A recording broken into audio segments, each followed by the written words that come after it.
Pas ngelihat ke arah luar kaca mobil tuh, di jendela kan ada mobil tuh, mereka lihat pemandangan yang aneh banget. Mereka yang lihat cuman gumpalan asap putih kayak asap-asap apa gitu kelewat ser ser asap-asap doang, nggak ada yang lain selain itu. Barulah di situ mereka sadar kalau bis yang ditumpanginya itu bukan bis biasa. Terus mereka memberanikan diri buat lihat ke arah sekitar, dan ternyata Allahu Akbar, semua penumpangnya wajahnya pucat semua.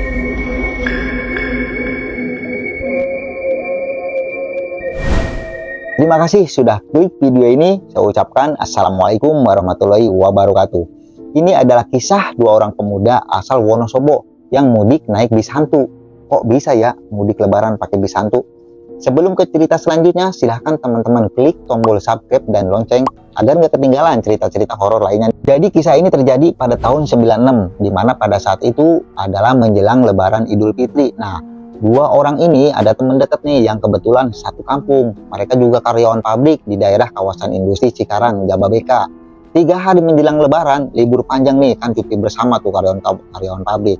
Mereka berdua ini ngerencanain mudik bareng. 1 hari sebelum lebaran, paginya mereka berkemas-kemas, nyiapin oleh-oleh, ransel atau baju atau apalah, sampai bedug lohor. Nah, jam 1 siang, mereka berdua ini berangkat dah dari Jababeka naik angkot 17 sampai ke Cikarang. Nah, terus nyambung lagi tuh naik bis 3 perapat ke terminal Bekasi. Soalnya di Cikarang nggak ada yang langsung ke Wonosobo. Sampailah mereka ini ke terminal Bekasi jam 4 sore, kan padat-padatnya tuh musim mudik waktu dulu. Nah, pada saat mereka mau naik, ternyata bis yang menuju Wonosobo itu lagi kosong, habis.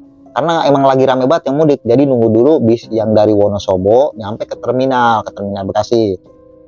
Sampai jam 8 malam, akhirnya datang juga tuh bis yang dari Bekasi menuju ke Wonosobo. Nah, apesnya lagi nih, dua orang ini kagak kebagian bis. Nah, karena emang sebelum dia itu udah banyak banget yang nunggu, jadi dia nggak kebagian tuh.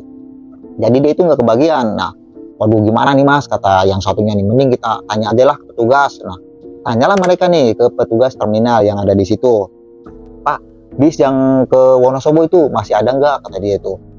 Kata petugas tuh seharusnya masih ada. Nah, berhubung lagi rame, mungkin terlambat nih. Cuma nanti terakhir itu jam 11 sih biasanya. Nunggu yang di sono datang. Sampai jam 12 kurang tuh, bis yang ditunggu-tunggu tuh nggak datang. Nah, akhirnya mereka putuskan buat kembali ke kosan. Niatnya sih udah lebaran di sini aja lah, besok kita pulangnya gitu. Nah, kemudian mereka jalan sambil lemas-lemas gitu, kecewa lah ke terminal, keluar terminal sambil nunggu bis 3 perapat yang mau ke Cikarang. Tiba-tiba mereka ngeliat tuh ada bis gede, perlahan jalan makin deket. Nah, mereka tuh ngeliat tulisan Bekasi Wonosobo gitu, di atasnya kan juga ada tuh. Temannya yang satu ngasih tahu, mas itu bis yang kita tunggu bukan bis yang ke jurusan Wonosobo, kata temannya. Ayo naik mas. Nah, yang anehnya ini, itu bis tiba-tiba berhenti di depan dua orang ini, seakan-akan tahu gitu orang ini mau naik nih. Nah, padahal ini dua orang ini belum melambaikan tangan, belum numpang-numpang, belum gitu isyaratnya mau naik. Nah, berhentilah bis ini tepat di depan dia nih, di depan dua orang ini. Lalu pintu bis kebuka sendiri. Nah, mereka nggak nyadar kalau itu kebuka sendiri. Nah, dua orang ini sempat lihat-lihatan muka, kok ada yang aneh gitu. Tapi mereka diabaikan gitu, nggak terlalu ngeh gitu. Nah, naiklah dua orang ini ke dalam bis. Di situ udah banyak tuh penumpang, dari ibu-ibu, bapak-bapak, anak-anak, pokoknya lengkap sampai orang tua ada semualah. Hawa bisnya itu dingin, padahal nggak ada AC waktu itu. Tahu karena cuaca atau karena faktor lain, nggak tahu tuh. Nah, mereka tuh ngelihat ada bangku kosong 2 di tengah-tengah. Jadi bis panjang tuh, di tengah-tengah ada 2 yang kosong. Nah, mereka jalan ke tengah menuju bangku kosong itu, melewati deretan penumpang-penumpang yang lain. Awalnya yang mereka lihat itu biasa aja penumpang, ya cuman kaku gitu, kayak nggak ada aktivitas gitu, cuman diem aja gitu orang-orang. Nggak ada ngomong pisan, termasuk kenek supirnya diem aja gitu. Dua orang ini sempat curiga, kayak ada yang gak beres nih dalam hati dia. Terus duduklah mereka kaget lihat pintu depan itu tertutup sendiri kelihatan. Begitu tuh. Nah, dia padahal nggak ada yang nyentuh, tuh kenek diem aja gitu di samping, cuman kenek tuh nggak nutupin pintu, tuh pintu nutup sendiri. Nah, mobil jalan mulai pelan-pelan tuh jalan. Tapi yang mereka rasakan itu kayak ngambang, kayak kalau gajrugan gitu, kayak dudutan begitu, seakan-akan kayak terbang aja gitu. Mereka makin ngerasa aneh. Nah, mereka mencoba lihat ke arah luar. Pas ngelihat ke arah luar kaca mobil tuh, di jendela kan ada mobil tuh, mereka lihat pemandangan yang aneh banget. Mereka yang lihat cuman gumpalan asap putih kayak asap-asap apa gitu kelewat ser asap-asap doang, nggak ada yang lain selain itu. Barulah di situ mereka sadar kalau bis yang ditumpanginya itu bukan bis biasa. Terus mereka memberanikan diri buat lihat ke arah sekitar, dan ternyata Allahu Akbar, semua penumpangnya wajahnya pucat semua. Pandangan mereka kosong, jadi ngelihat gini aja diem, kaku, kosong, ininya putih-putih. Bahkan yang lebih mengerikan lagi nih, ada salah satu penumpang yang berdarah-darah.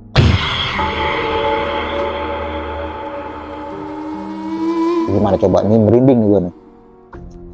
Coba teman-teman bayangkan nih, kita berada di dalam bis, posisi kita ada di tengah, yang penumpangnya mirip zombie semua. Coba kita tuh merinding. Sebisa-bisanya mereka baca ayat-ayat Quran, ada yang baca apalah sebisa-bisa mereka. Nah, sesekali mereka nih lihat ke arah-arah penumpang gitu. Nah, mereka tetap diam, kaku, pandangan kosong ke arah depan. Nah, setelah beberapa saat, yang mereka rasakan itu kayak ngambang, kayak terbang gitu. Sampai ngerasa ngilu gitu ke ulu hatinya, jadi indut ser dalam hati tuh. Setelah itu mereka dengar suara-suara kendaraan, kayak motor lewat, sayup-sayup, ada yang suara takbiran, karena emang malam itu malam takbiran. Terdengar dari jauh tuh kayak malam takbiran. Mereka tuh saling pandang, antara takut sama senang. Nah, tiba-tiba itu bis pelan-pelan berhentilah. Sampai ada suara orang yang ngomong dari kejauhan. Nggak tahu itu suara dari mana, ada yang ngomong, kalian sudah sampai. Nah, gitulah cerita kira-kiranya. Nah, si dua orang ini bingung nih, ini maksudnya apa gitu, kalian sudah sampai gitu. Dalam hati ngomong gitu. Salah satu orang dari temannya ini ngelihat nih ke arah kaca jendela, dan di situ mereka merasa lega karena ngelihat jalan aspal, ada tiang listrik biar sepi gitu, kan namanya perkampungan. Dalam rasa ketakutan yang sangat-sangat takut, hampir nggak bisa berdiri ini. Akhirnya mereka memaksakan badannya dikuat-kuat ini buat berdiri, terus jalan pelan-pelan sambil megang tas tuh oleh-oleh lebaran buat di kampung. Akhirnya mereka turun. Dan salah satu yang aneh, yaitu pintu kebuka sendiri setelah turun dari mobil. Setelah turun dari mobil, mereka ini masih gemeteran nih, antara percaya sama nggak percaya. Kok bisa gini gitu. Dalam keadaan yang masih bingung, bis itu jalan perlahan, tiba-tiba hilang. Nah, jalan perlahan, nah dia lihat-lihatan, terus tiba-tiba hilang dah. Setelah lihat bis itu hilang, yang satu orang ini pingsan, nggak kuat, gemeteran gitu. Mintalah yang satu orang ini teriak-teriak minta tolong. Tolong. Nah, karena teriakannya kencang, datang tuh beberapa warga kampung yang di situ, terus nolongin mereka. Yang masih sadar ini baru ngeh kalau ini tuh di kampung dia gitu, anehnya. Cuman di jalan gedenya gitu, bukan di ininya. Kalau dia rumahnya dalam gang gitu. Jadi rumahnya itu sekitar 10 menit apa 5 menit gitu kalau naik motor, naik ojek. Akhirnya mereka ditolongin warga sampai diantarlah ke rumah masing-masing. Nah, yang lebih aneh lagi, mereka sampai ke kampungnya itu jam 12 lewat 30 menit. Sedangkan mereka di terminal tadi kan di Bekasi jam 12 lewat dikit. Jadi perjalanan mereka itu sebentar banget. Dari Bekasi sampai ke Wonosobo itu cuma 15 menit kurang lebih. Yang biasa itu 10 jam apa berapa jam. Kan aneh banget, sangat-sangat aneh tapi nyata. Itulah teman sobat manyan, kisah dua orang pemuda asal Wonosobo yang naik bis hantu waktu mudik lebaran. Nah, semua peristiwa bisa aja terjadi jika Allah berkehendak.